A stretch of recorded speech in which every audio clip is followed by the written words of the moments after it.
It's another amazing day in paradise. I was trying to simulcast by doing it on um, Instagram and YouTube. Let's see if I still can. Okay, let's see what happens. Um, it's another amazing day in paradise. I just really wanted to reflect on today. Today is Sunday, April 23rd, 2023. And I had some interesting experiences. I felt impressed to go to church. In fact, I felt impressed to go to not just one church, but two churches. And the first church I went to, the message was on some disciples who had met Christ on the road to Emmaus after he had been um, resurrected.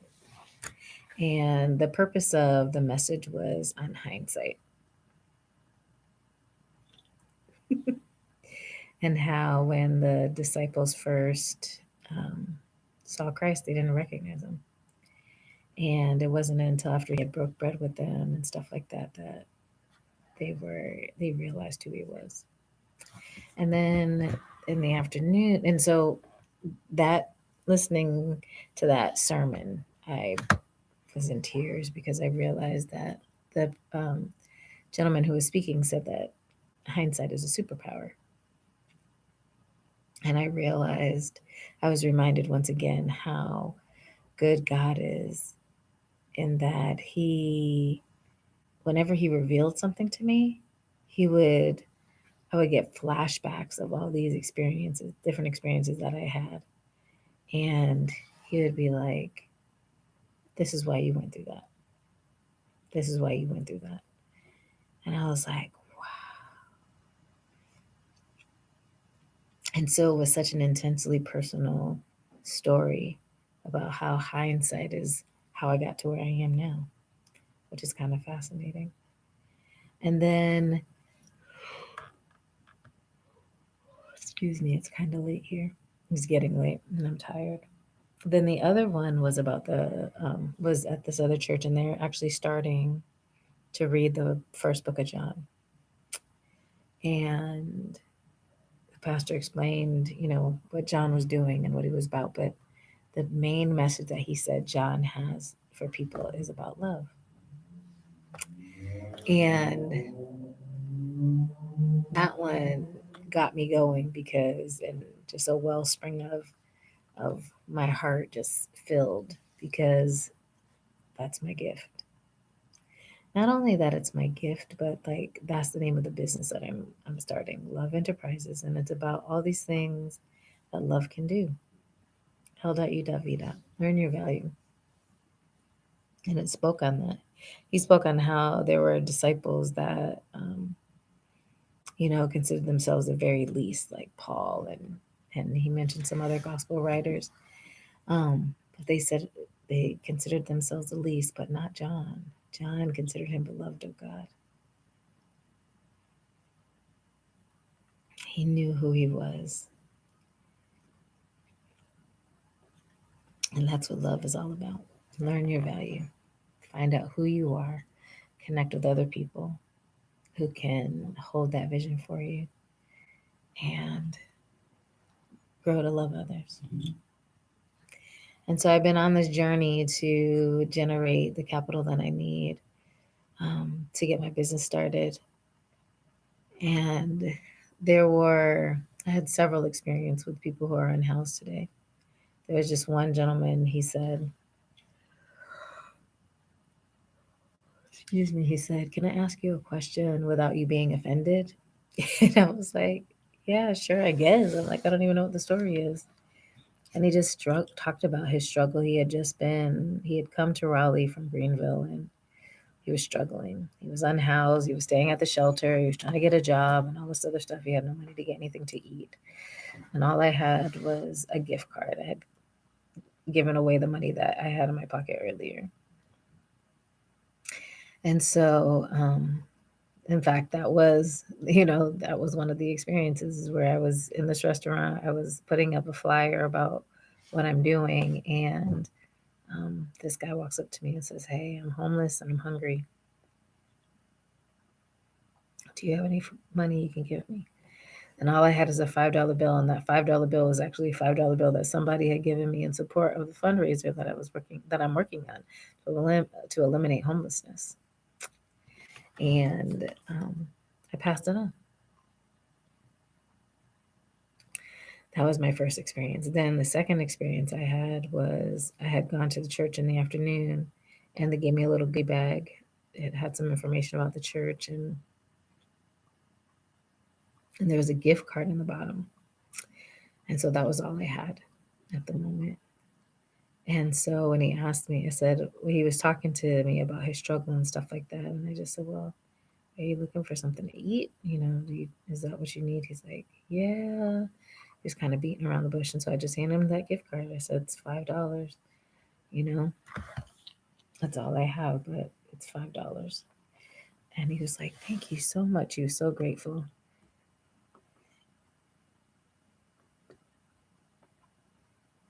But that's all I could do. And I think that's where this journey to raise this money is getting challenging, because so many people feel like it's not their responsibility. And yet Christ himself said, foxes have holes, birds have nests, but the Son of Man hath nowhere to lay his head. And so when I struggle so hard to generate just $10,000, $20,000 at the max to help those without housing, and it is coming so slowly after so many wonderful conversations, then it gets frustrating because I meet people on a daily basis. But I think one of the ones that's most heartbreaking for me is there's this young man, this young Black man. I feel like he's a teenager, to be honest with you. And he's got this little girl with him. She must be like between 18 months and 2 years. And I remember seeing them back in December when Wisdom and I were at a McDonald's where he was eating. He was eating.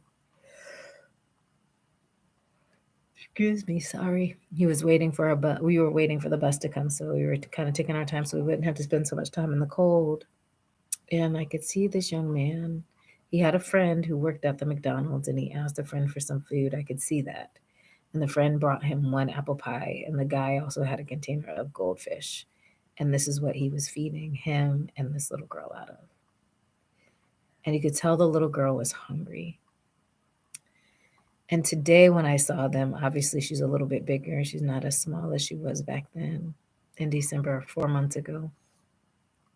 But when I saw her and I just saw her face, like my heart broke, because it was like I realized that that look that she had was one of she's no longer asking.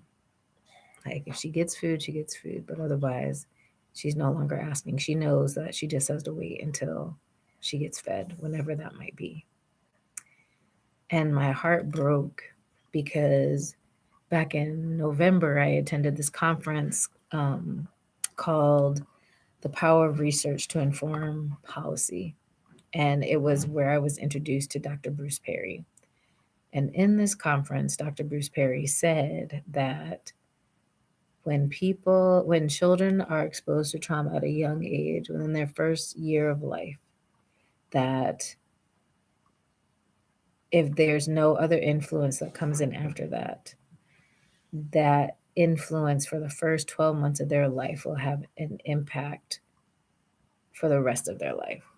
Unless, of course, neuroplasticity comes into play, which is the brain's ability to change. But that takes a lot of work. And so here's this young girl who's experiencing the trauma of not being able to eat. And my heart goes out to her and her dad. I admire her dad for being there for her. And then that makes me think of another dad who is out there with his two boys and no place to go, because shelters don't generally house fathers, they house mothers. And so this is getting more challenging to realize that I am stuck between a rock and a hard place, because I want to help people so much, and money is a requirement at this point in my game. Money is absolutely a requirement. I can't talk to anybody else. Um, I can't talk to anybody else. People aren't in a space to listen when they're tired and when they're hungry. So I really can't talk to anybody else. So I'm just in the point where I want to help people. So if you can help me help others, I would greatly appreciate it. It's just that time. It really is. It's time for change and something different to happen. I only need at least $10,000. If there's more, obviously I can do more, but if y'all could help me just with a donation, my desire would be to hit that $1,000 mark. I'm at 531, and if y'all, I've collected a couple of cash donations, so I'm probably about 600. But if y'all could just get me to that 1,000, and then do so I can do 1,000 a day for the next 10 days, that would be a game changer. That would be the absolute best. Well, the next level best is $2,000 a day, but I can understand if that doesn't happen. So, if you have it in your heart to help me advocate for individuals and families who are unhoused and struggling and who are looking for a home and are looking for food, please consider please consider the campaign that I've been hosting on PayPal. I'll throw the link in the comments so that you can have it. It's just time, and it's just time. It really is just time. And to those of you who are thinking, oh, I give to my church, or my church gives to this organization, let me just tell you that your salvation is not met by what your church or what it does in the community. It's met by what you do.